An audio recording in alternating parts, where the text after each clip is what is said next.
Assalamualaikum warahmatullahi wabarakatuh. Di sini kami akan mempresentasikan hasil kelompok kami yang berjudul Komunikasi dalam Perubahan Organisasi dengan nama kelompok.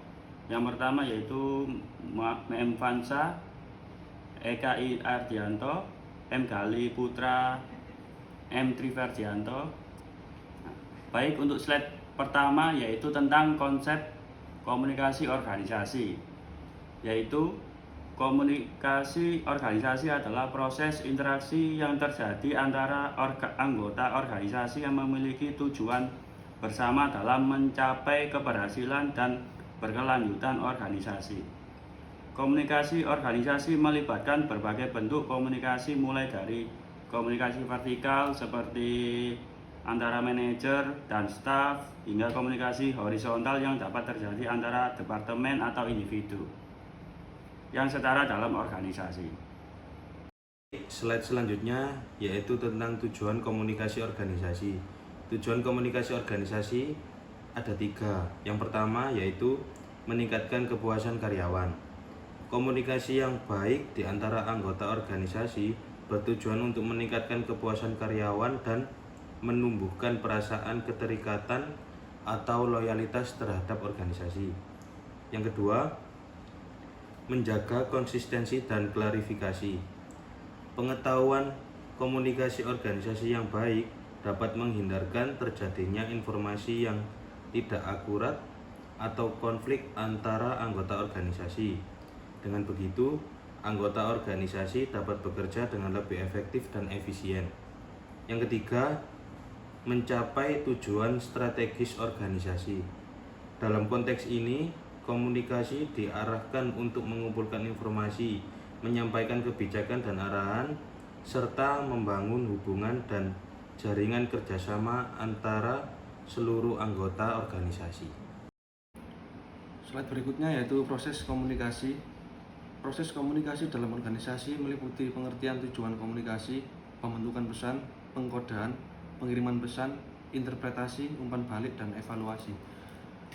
Proses yang baik dan efisien sangat penting untuk mencapai tujuan organisasi dan menjaga hubungan yang baik di antara anggota organisasi. Komunikasi yang sukses dapat meningkatkan efektivitas dan produktivitas organisasi secara keseluruhan. Baik, selanjutnya yaitu media perubahan organisasi. Di sini kami mencantumkan ada 4 hal, yaitu yang pertama surat, yang kedua presentasi, yang ketiga video, dan yang keempat pelatihan. Yang pertama yaitu surat. Dalam surat, manajemen organisasi dapat dengan jelas menjelaskan alasan perubahan serta langkah-langkah yang harus diambil oleh karyawan dalam mengimplementasikan perubahan tersebut. Yang kedua, presentasi. Presentasi dapat membantu manajemen organisasi mencapai tujuan perubahan organisasi dengan cara yang paling efektif. Melalui presentasi, manajemen organisasi dapat menyajikan informasi dan pesan yang jelas kepada karyawan dan menjelaskan mengapa perubahan itu penting. Yang ketiga yaitu video. Video adalah salah satu media yang paling populer dan efektif dalam menyampaikan tentang pesan atau perihal amanat tentang perubahan organisasi. Video dapat memfasilitasi pembelajaran yang lebih baik, mempercepat waktu pembelajaran, dan memungkinkan organisasi untuk mencapai karyawan yang berada di lokasi yang berbeda secara efektif. Yang terakhir yaitu pelatihan. Pelatihan membantu karyawan untuk memperoleh keterampilan dan pengetahuan baru yang dibutuhkan untuk menghadapi perubahan organisasi. Pelatihan dapat disampaikan melalui seminar, lokakarya, atau dengan menggunakan platform pembelajaran online. Peran media perubahan organisasi. Yang pertama yaitu menyebarluaskan informasi dengan bantuan media. Manajemen organisasi bisa memberikan informasi lengkap, jelas, dan tepat waktu tentang perubahan, tujuan, prosedur, dan implikasi bagi karyawan.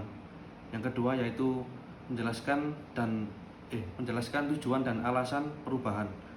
Dalam sebuah presentasi atau memo melalui media, karyawan tidak hanya akan mengetahui apa yang akan berubah, tetapi juga mengapa perubahan dilakukan serta dampak apa yang diharapkan dari perubahan tersebut. Yang ketiga yaitu mendorong keterlibatan dan partisipasi karyawan.